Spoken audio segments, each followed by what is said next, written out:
Assalamualaikum warahmatullahi wabarakatuh, sahabat-sahabat ngaso.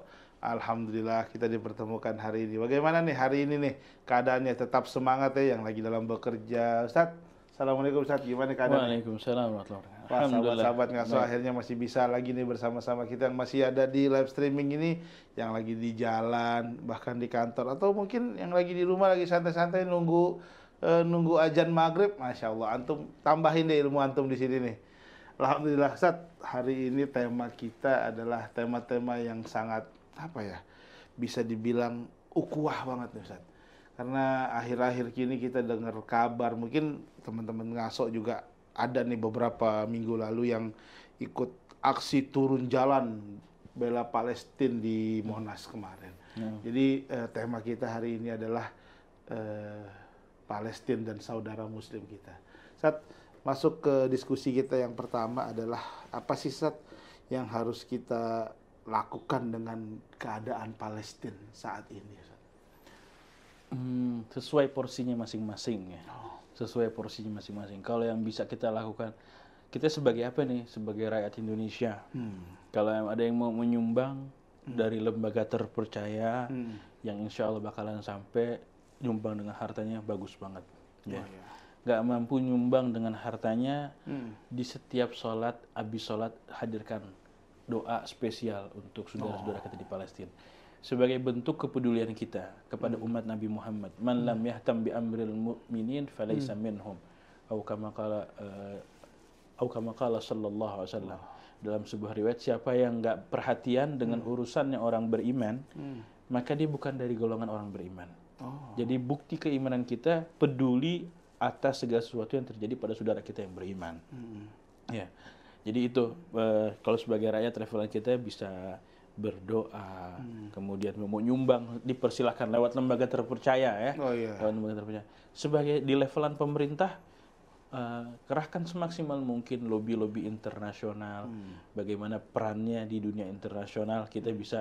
Kalau kemarin Anda lihat tayangannya sudah ada bantuan-bantuan kemanusiaan dikirim ke sana. Itu usaha lah dari levelan pemerintah yang luar biasa. Kemudian bersuara di pertemuan-pertemuan internasional.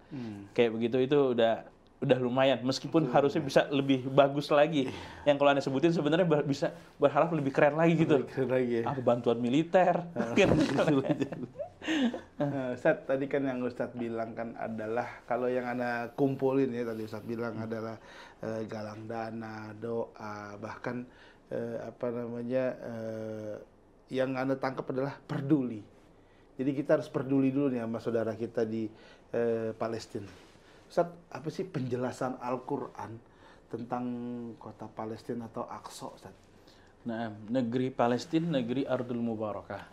Negeri yang punya keberkahan lebih dibanding tanah-tanah yang lain. Tanah-tanah yang lain. Kita mengetahui ada negeri kita Indonesia, negeri yang lain, Eropa, dan sebagainya. Tapi Palestina itu punya keunggulan tersendiri. Palestina itu adalah negeri Syam. Negeri Syam. Yang Rasulullah berdoa, Allahumma barik lana fi Syamina wa Yamanina. Ya Allah berkahi negeri Syam kami, negeri Yaman kami. Negeri Syam kami, negeri Yaman kami. Negeri Syam kami, negeri Yaman kami. Jadi ada doa keberkahan dari Nabi Muhammad SAW bahwa buminya diberkahin oleh Allah Subhanahu Wa Taala. Negeri Syam dan juga negeri Yaman. Di sana juga ada kiblat Muslimin sebelum Ka'bah Baitullahil Haram. Kiblat Muslimin saat itu kurang lebih 17 bulan lah. Kaum Muslimin sholat menghadap ke Masjidil Aqsa. Ke Baitul Maqdis. Ke Baitul Maqdis ini berarti kan tempat bersejarah luar biasa. Pernah menjadi kiblat. Pernah menjadi kiblat. Kemudian baru setelah 17 bulan, sekian hari, pindah ke Masjidil Haram atau ke Ka'bah Baitullahil Haram. Tempat yang punya ikatan sejarah kuat dengan kaum muslimin. Tambah lagi kalau kita dari ayat Al-Quran, Subhanalladzi asra bi'abdihi laylan minal masjidil haram ilal masjidil aqsa alladzi barakna haulahu. Maha suci Allah yang telah memperjalankan nabi hambanya dalam perjalanan Isra dari Masjidil Haram ke Masjidil Aqsa. Masjidil Haram di kota Mekah, Masjidil Aqsa di Palestina. Disebut namanya Masjidil Aqsa. Udah gitu disebutnya alladzi barakna haulahu, yang kami berkahin sekelilingnya. Sekeliling Palestina diberkahin. Palestina diberkahin, sekelilingnya juga diberkahin. Ya, maka jadi kita harus punya rasa ikatan sebelum berbicara manusia, ke manusia, tapi kita punya ukhuwah yang lebih dahsyat lagi. Kalau ada ukhuwah basyariyah, ukhuwah kemanusiaan mungkin ini bisa berlaku bagi mereka yang non muslim, melihat sudah sesama manusia diperlakukan dengan zalim dan sebagainya, dia timbul rasa manusiawinya. Kalau kita bukan cuma rasa kemanusiaannya doang, tapi rasa keimanan juga. Bagaimana nih negeri yang istimewa, yang Nabi juga pernah menginjakkan kakinya di situ, bahkan menjadi imam bagi para nabi-nabi yang lain. Karena kan Nabi kita ini Nabi yang hebat ya, dia bukan diutus nabi-nabi yang lain juga. Nabi Muhammad diutus untuk nabi-nabi yang lain juga gitu. Bukan buat nabi, tapi buat nabi-nabi yang lain juga. Dan di situ jadi imam di Palestina. Kumpul semua para nabi. Jadi istimewa. Makanya kita umat Islam khususnya lebih punya perhatian yang lebih dahsyat sebelum berbicara tentang kemanusiaan yang digaungkan oleh masyarakat barat dan sebagainya. Nah, Ustaz tadi kan Ustaz bilang kan kalau kita bicara ukhuwah basyariyah kan ini mungkin bukan hanya menjadi atensi ya di kaum muslimin, bahkan ada beberapa diplomat yang mungkin negara tetangga, mungkin bahkan juga yang secara keimanan tidak sama, mereka juga mengecam juga aksi yang terjadinya perang di Palestina. Nah, timbul pertanyaan Ustaz, mungkin sedikit menjadi perdebatan di kalangan kita. Ini yang afdol yang mana nih? Mau jalan secara aksi demo, atau yang tadi Ustaz bilang galang dana deh buat bantu saudara, atau mungkin yang tadi Ustaz bilang ya kita doa deh karena kekuatan muslimin di doa. Jadi kira-kira kalau kita bicara yang afdol, mungkin mohon maaf deh nggak ada unsur mau mendebatkan ya, tapi paling nggak secara harfiah kita tahu pemahamannya gitu Ustaz. Silakan. Nah, yang mau turun aksi demo dengan caranya dipersilahkan, tapi kalau levelan kita nih yang punya intisab kuat ke majelis Rasulullah, punya intisab kuat kepada Sayyidil Habib Umar, alangkah baiknya kita menunggu arahan dari Sayyidil Habib Umar seperti apa, bagaimana. Tapi yang pasti yang dan itu sudah sangat dianjurkan ialah memperbanyak doa, memperbanyak doa munajat pada Allah Subhanahu wa taala. Mungkin barangkali dari doa dari yang sebelah mana jadi sebab dikabulnya doa ya. Jadi sebab ditolaknya bala, musibah. Nah, jadi kita yang pasti yang aksi nyatanya itu adalah doa. Tapi kalau mau dengan nekan aksi turun ke jalanan ya dipersilahkan, dan kita pun nggak akan mempermasalahkan, membicarakan keburukan dan sebagainya. Nanti kita itu dengan caranya mereka. Bentuk kepedulian mengekspresikan dengan caranya mereka. Ekspresikan berbeda-beda. Ada yang mengekspresikan dengan turun ke jalanan, mengibarkan bendera Palestina. Ada yang mengekspresikan dengan mengeluarkan donasi uang, disalurkan ke jalan. Ada juga mungkin yang mengekspresikan, Anda mau sedekah sama tetangga aneh. Dia orang miskin. Anda niatin sedekah di sini, mudah-mudahan Allah Ta'ala cukupkan bantuan untuk saudara-saudara kita di Palestina. Boleh nggak kayak begitu? Boleh-boleh aja. Jadi sedekahnya ke sini, tapi kita niatin buat ke sana juga. Nah, mungkin ada tetangganya yang membutuhkan, ya, tapi dia, aneh kasih segini, tapi aneh niatin buat ke sana, mudah-mudahan Allah Ta'ala cukupkan bantuan buat di Gaza. Allah Ta'ala cukupkan buat bantuan di Palestina. Ya, jadi ya luas lah, meja luas ya. Meja luas seperti ini, keadaan seperti ini dipersilahkan boleh-boleh. Jadi Allah tahu niat kita. Nah. Ustaz, aduh, kalau udah ngomongin saudara-saudara muslim kita di Palestina ini kayaknya nggak cukup sampai satu episode, tapi kita masih ada segmen dulu. Ustaz, sahabat-sahabat Kasau jangan kemana-mana, kita masih ngomongin ilmu tentang saudara-saudara kita di Palestina. Saya akan kembali setelah yang satu ini. Assalamualaikum.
Assalamualaikum sahabat-sahabat ngaso, masih bersama guru kita nih, alhamdulillah. Ustaz, tadi kan kita udah bahas bagaimana tanggapan kita terhadap saudara-saudara Muslim kita yang di Palestina.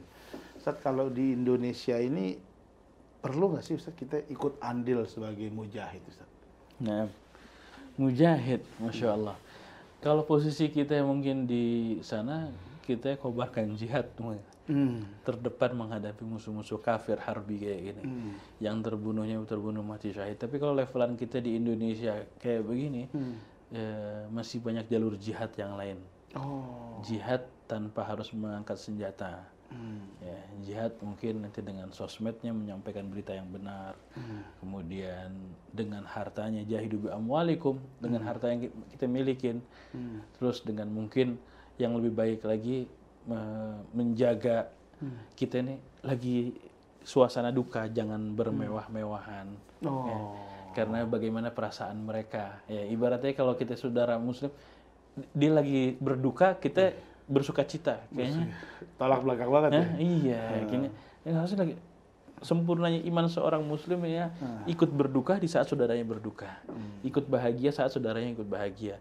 Saat ini yang nampak banget ya udah keadaan duka di Palestina. Ya kita kurang-kurangin deh berfoya-foya gitu kira-kira. Gitu Bang Bintang. Jadi ya jihad pun ya, Nabi pun juga pernah melarang sahabat ketika mau berjihad. Dia mau jihad didapetin awalidaik hayyun, apakah kedua orang tua masih hidup? Naam ya Rasulullah, ya masih hidup ya Rasulullah. Fa fihi ma fajahid. Disitulah ente berjihad. Di situ jadi berjihadnya. Bayangin orang mau ikut perangnya sama Rasulullah loh. Kurang apa lagi kan? Udah pasti kalau mati syahid banget ini. Perang sama Rasulullah pasti udah yang istimewa banget barisannya Rasulullah. Tapi kata Rasulullah, orang tua ini masih ada nggak? Orang tua ini masih, kalau masih ada itu jihadnya di situ deh. Berarti kan, berarti ladang jihad kita tuh banyak sebenarnya. Iya, ladang jihad ini Ustaz. Kadang-kadang kan orang kan berpikir kan, mohon maaf ya, konotasi jihad itu adalah bawa senjata, angkat senjata, perangi musuh, walaupun mati dalam keadaan perang, matinya syahid. Mungkin bisa dijelasin Ustaz, jihad yang tadi Ustaz bilang jihad yang hari gini jihad itu gimana gitu? Makna jihad ini luas ya. Kalau kata Rasulullah pernah ketika menjelaskan kalau orang yang hanya mati di medan perang disebut mati syahid, hanya itu aja. Idzan syuhada ummati qalil. Kalau begitu orang mati syahid di umatku ini sedikit. Kenapa? Karena ya nggak banyak yang ikut peluang untuk mati berperang di jalan Allah tuh nggak banyak gitu. Kalau cuma itu doang dikatakan mati syahid itu, maka idzan syuhada ummati qalil. Kalau begitu syahadat syahid umatku itu sedikit. Padahal kata Rasulullah, ya ente lagi mencari ilmu fahuwa fi sabilillah, cari nafkah fahuwa fi sabilillah. Habis itu apa lagi? Banyak fahuwa ibu hamil berjuang fi sabilillah. Apa semua itu fi sabilillah. Yang orang yang mati tenggelam, mati terbakar, mati ketimpa, itu disebut juga mati syahid akhirat. Syahid akhirat. Bahkan orang yang mengamalkan sunnah, kata Rasulullah, man ahya sunnati inda fasadi ummati falahu ajru syahid, wa fi riwayatin falahu ajr mi'ata syahid. Siapa orang menghidupkan satu sunnah Nabi Muhammad, maka baginya pahala kayak orang mati syahid. Masya Allah. Dalam riwayat satu sunnah Ustaz ya? Satu sunnah. Dalam riwayat, maka baginya pahala kayak 100 orang yang mati syahid. Menghidupkan satu sunnah Nabi Muhammad Sallallahu Alaihi Wasallam. Maka dengan menghidupkan sunnah Nabi Muhammad itu sama aja kayak menghidupkan Rasulullah Sallallahu Alaihi Wasallam. Dan kalau Rasulullah hidup, itu gimana? Wa ma kana Allahu liyu'adzibahum wa anta fihim. Allah tidak akan mengadab mereka wa anta fihim, dan engkau wahai Muhammad ada bersama mereka. Jadi orang yang menghidupkan sunnah Nabi Muhammad sama aja menghidupkan Nabi Muhammad. Ketika menghidupkan Nabi Muhammad, Allah Ta'ala singkirkan azab kepada mereka. Kenapa? Ada Rasulullah di situ. Tapi kalau sunnahnya udah nggak ada, berarti dia ya bisa dibilang mati, nggak ada Rasulullah di situ. Bahasa kasar, mati nggak ada Rasulullah. Akhirnya itu timpa azab dari Allah Subhanahu Wa Ta'ala. Kira-kira begitu. Makanya mafhum jihad ini luas ya. Mafhum jihad ini luas. Mungkin untuk levelan yang ada di Gaza sana udah berjihad dengan fisiknya menghadapi musuh, tentara dan sebagainya yang mati syahid dan sebagainya. Kalau levelan kita masih di sini banyak jalur-jalur jihad yang lain. Ustaz, gitu. Ustaz setuju nggak sih dengan kalimat adalah jihad juga pakai strategi? Gitu. Gimana Ustaz Nah, tanggapannya? segala sesuatu pakai strategi. Oh. Nah, segala sesuatu pakai strategi. Nggak boleh kabur dari medan perang, kecuali untuk strategi. Al-firar minaz zahaf itu minal kabair. Kabur dari perang itu termasuk dosa. Termasuk dosa besar. Tapi kalau untuk atur strategi, gue mundur dulu, kesini dulu, nanti pada waktu nyerang balik, itu sah-sah aja. Maka sama juga dengan jihad itu harus pakai strategi. Ya kalau bisa yang terlatih ke sana. Itu bagian mana?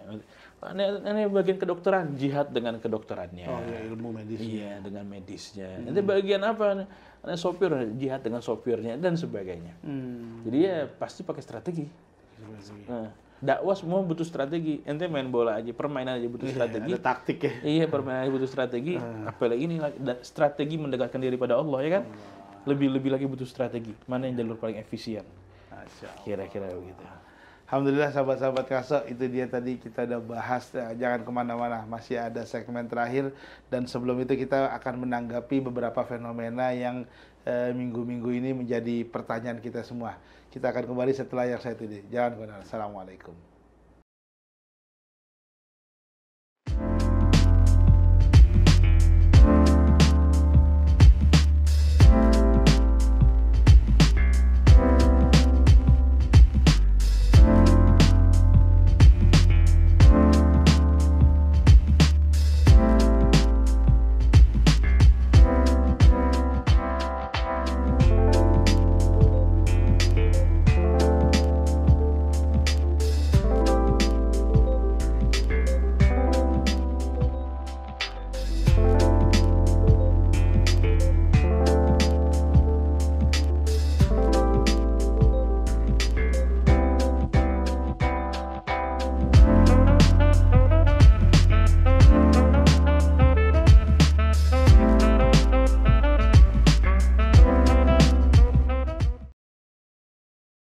Assalamualaikum sahabat-sahabat Ngaso. Masya Allah, yang tadi ngikutin gimana? Seru kan? Masya Allah, itu udah seru, kagum, nambah ilmu, dan yang pasti menambah ketakwaan kita juga nih, khususnya ilmu yang dari guru ya, bukan dari Ya Rob, ya Rob. Ustaz, Dengan keadaan saat ini, Ustaz, dengan keadaan saat ini yang kita juga lihat di sosial media, mungkin bahkan berita di televisi, bahkan kalau zaman sekarang apa ya, ya sosial media yang singkat-singkat itu kita lihat keadaan saudara-saudara kita untuk ukuran diri kita Ustaz, dengan batas kemampuan kita masing-masing. Apa sih Ustaz yang harus kita lakukan untuk saudara-saudara muslim kita dengan kadar kemampuan masing-masing? nggak ada hal kecuali ya kita bermunajat sama Allah Subhanahu wa taala. Itu ukurannya baru sebelum Iya, itu udah paling minimal dan maksimalnya di situ. Minimalnya dia berdoa pada Allah, maksimalnya dia memaksimalkan dalam berdoa pada Allah Subhanahu wa taala. Gitu. Jadi bentuk kepedulian ente seberapa sadar? Mungkin selama ini doa ente spesifik buat orang tua, buat anak, buat ini sebegitu doang ente kasih sayangnya. Luasin lagi cakupannya kaum muslimat khususnya di negeri Palestina sana, begitu. Masya Allah. Ustaz, kalau tadi Ustadz udah ngomong tentang Palestina, kan kita bahas secara spesifik di episode hari ini. Ada beberapa maklumat yang sudah turun kurang lebih 1 minggu terakhir ini tentang kalimat boykot. Kadang-kadang kan kita juga agak sedikit, mohon maaf ya, mungkin saya pribadi atau bahkan sahabat-sahabat Ngaso juga jadi satu multi tafsir, Ustaz. Karena Majelis Ulama Indonesia sudah mengeluarkan fatwa haram terhadap produk-produk yang diindikasi ada aliran dananya ke Israel. Nah, ini Anda juga sedikit agak sensitif nih ngobrolnya, tapi kan paling tidak kita berbicaranya dari sudut pandang keilmuannya. Karena kan balik lagi kita tinggal di Indonesia, hampir mayoritas negeri Indonesia itu diisi dengan kaum muslimin, tapi paling enggak ini menjadi salah satu pakem buat pengetahuan kita dan mungkin kita bisa cerna lagi untuk diterapkan kehidupan sehari-hari. Bagaimana dengan kalimat boykot, Ustaz? Nah, yang pertama ini berdasarkan pribadi aneh, bukan atas nama lembaga atau menurut pribadi. Yang pertama kita apresiasi kepedulian dari Majelis Ulama Indonesia sampai mengeluarkan fatwa boykot produk yang mempro pada Israel, ya bahkan haram dan sebagainya. Ini menjadi peringatan buat kita semuanya. Mungkin selama ini kita pengen yang branded, pengen yang apa, gaya lifestyle keren, kayaknya kalau makan di sini, kalau mereknya ini itu punya mereka semuanya, enggak.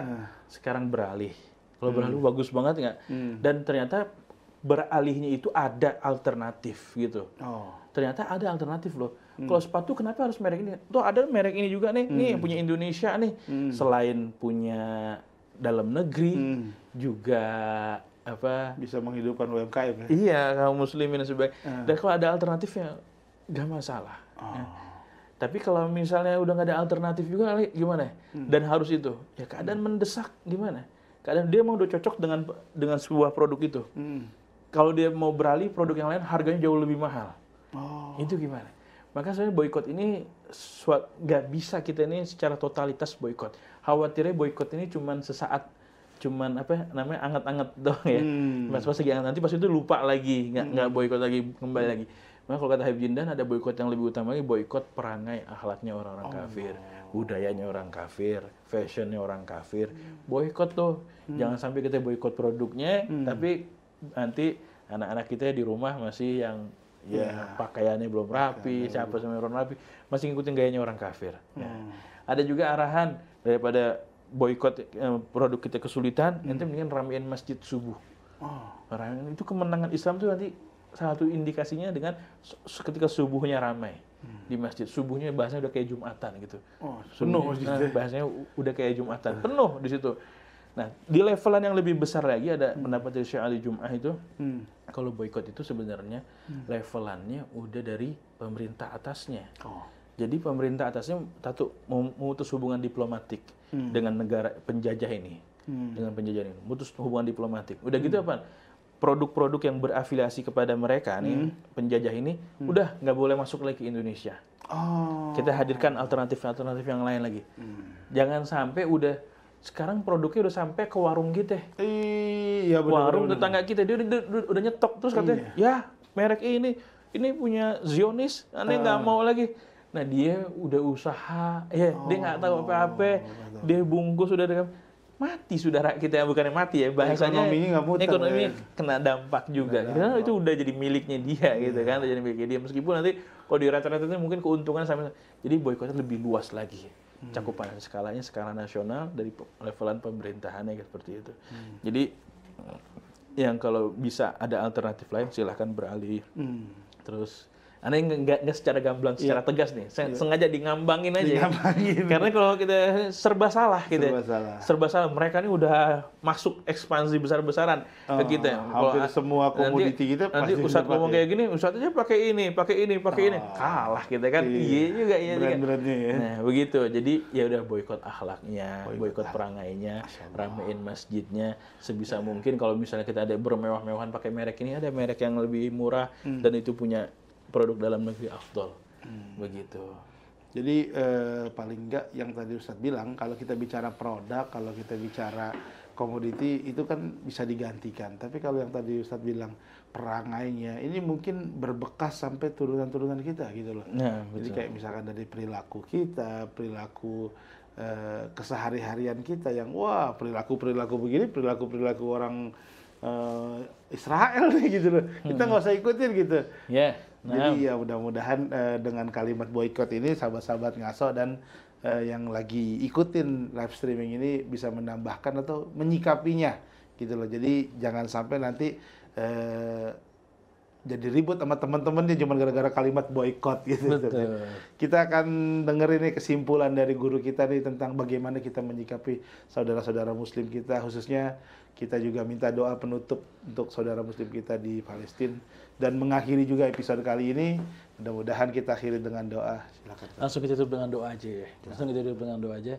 Kita bacakan surah Fatihah spesial untuk mereka para syuhada yang syuhada mudah-mudahan Allah Ta'ala terima mati syahidnya. Amin, amin. Yang terluka mudah-mudahan Allah Ta'ala beri kesembuhan sempurna, Amin, diberikan kesabaran, ketabahan, kekuatan, dan kita muslimin seluruh dunia diberikan perlindungan oleh Allah dan dibangkitkan rasa kepeduliannya lebih untuk saudara-saudara kita di Palestina. Bitilkan niyah wa ala kulli niyatin salih wa ila hadratin nabi. Al-Fatihah. A'udzubillahi minasyaitonir rajim. Bismillahirrahmanirrahim. Alhamdulillah rabbil alamin arrahmanir rahim maliki yaumiddin. Iyyaka na'budu wa iyyaka nasta'in. Shiratal mustaqim shiratal ladzina an'amta 'alaihim ghairil maghdubi 'alaihim waladdallin. Amin. Rabbana atina fid dunya hasanah fil akhirati hasanah wa qina adzabannar. Wa sallallahu ala sayyidina Muhammadin wa ala alihi washabihi wasallam. Walhamdulillah.